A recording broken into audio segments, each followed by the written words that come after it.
Hello, garbage folk. Today I'm going to show you how I built a slab over the roof in my backyard. How I built a roof over the slab in my backyard. I wanted to keep the people that I love so dearly comfortable, and in order to do that, you got to keep them fed, shaded, and dry.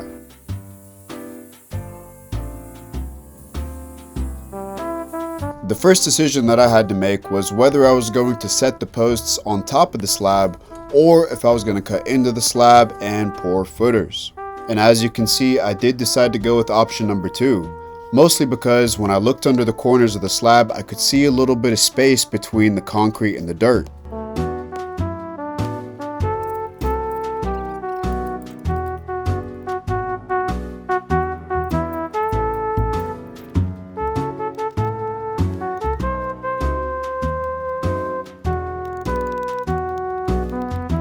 Now I know what you're thinking.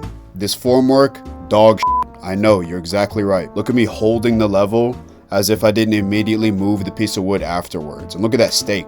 What is that steak, bro? That's not a steak, that's a chicken nugget.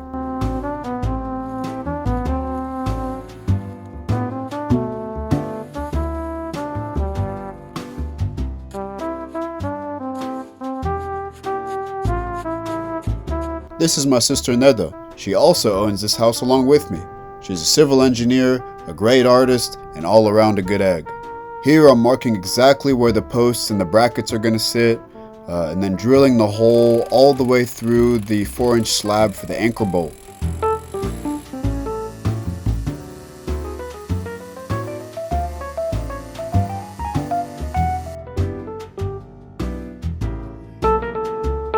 Now there's 2 ways I could have built this roof. The first would have been to attach the roof to the house so that the weight of the near side would have been completely supported by the house itself. The other option, which I opted for, was to make the roof its own structure and have the weight of the near side supported by its own posts. My reasoning was simply because I wanted to be as uninvasive as possible with the roof.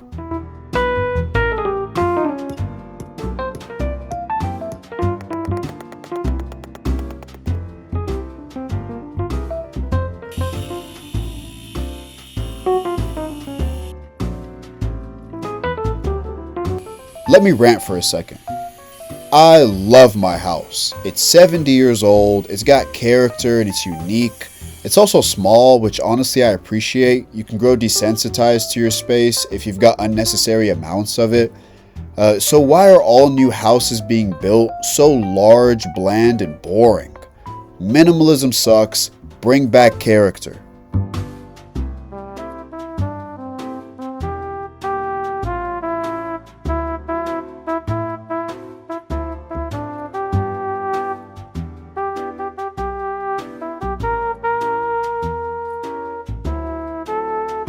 Here I'm erecting the 6x6 columns that will support all the weight of the roof above. The erection of the columns is my favorite part of the job. Working with big wood is very satisfying. I had a total of 9 posts to put up. Only 5 of them got their own footer because those are the ones that are on the perimeter. I think those 3 rear ones are going to be just fine without their own footer because there's no real way for water to get back there and wash out any soil from underneath the concrete.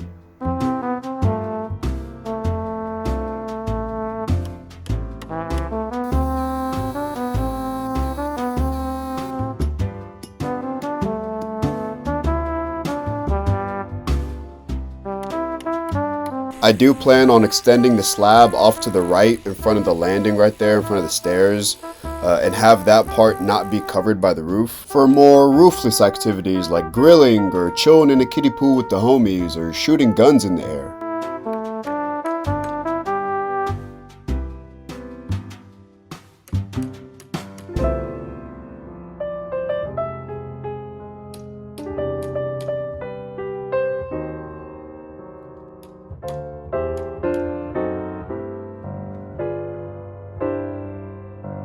I picked up these 2 laborers at the gas station because they would just not stop bothering me.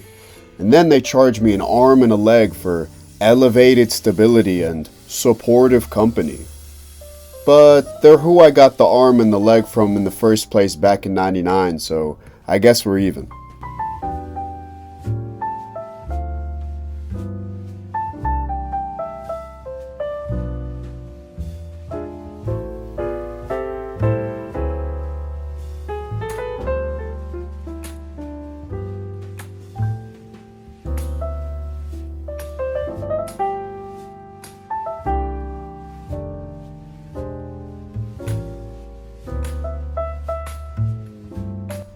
Unfortunately, I wasn't the best at keeping up with the cost of everything that I put into this roof.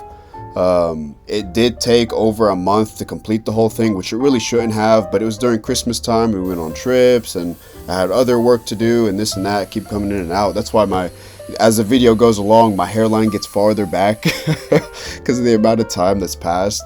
But it did come around $2,000, a little under actually, that we ended up spending on it, which really is not bad considering the amount of usage we'll get out of it and the value that it adds to the house.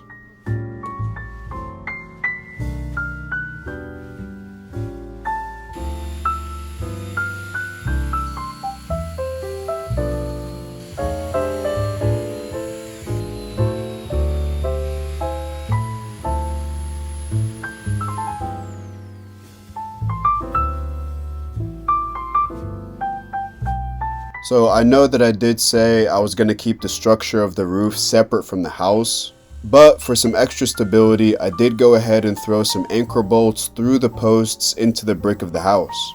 And that's just for the windy season, just so that whenever that massive tree in my backyard falls on this tiny little house, both the roof and the house can come down at once rather than in pieces, you know, just so that it's more romantic and the vibes are nice.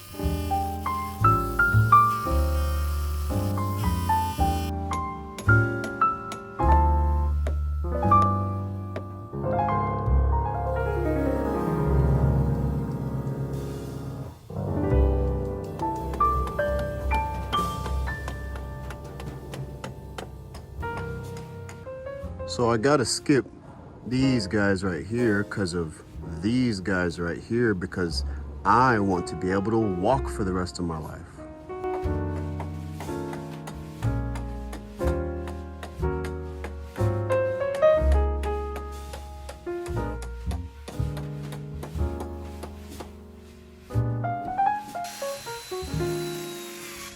I spaced my 2x6 rafters 16 inches on center because that's what my span called for. There's also about a 2-foot cantilever in the roof in front of the post, just so that the rain don't come back underneath and get the slab wet.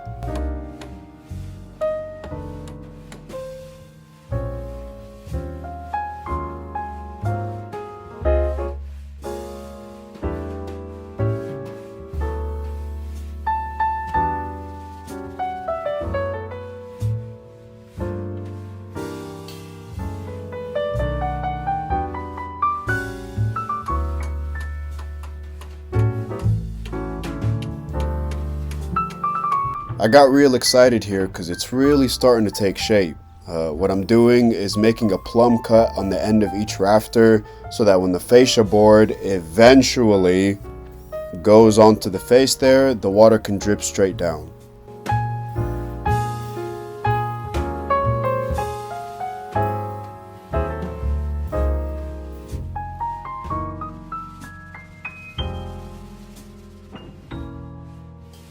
So this is me 30 seconds after saying a prayer for my L2, L3, and L4 discs in my back. Because for the next 2 days, my posture is going to look like a stegosaurus mid-cough.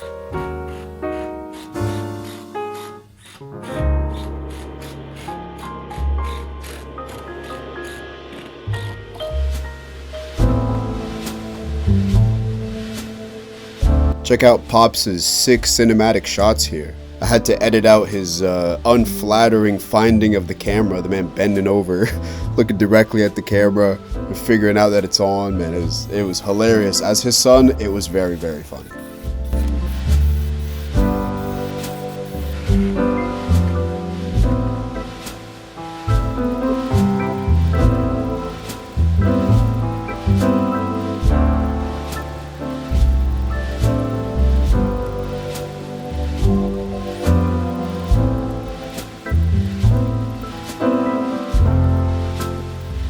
Here I'm putting the felt paper down for the shingles, and yeah, I did start wrong. I started up top, but I pulled all those nails because I realized what was going on, and I realized my overhang has to be from top to bottom so the water can run downhill. I did fix all that. Don't come at me in the comments. So I sat in this Southeast Asian man smoking a cigarette position for a total of like 5 hours, and I gotta say, my knees and hips have never been more flexible.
audio here is dog shit, so I'm gonna just tell you what I said. I'm all done. I'm super happy with it and cannot wait to have people over to enjoy it. I'll eventually put up a facial board and trim up the perimeter a bit, but for now, it's ready to take on the elements. If you enjoyed this video, leave me a like and comment any advice. I am a young carpenter. If you want to see the rest of my projects, subscribe. And thank you for watching.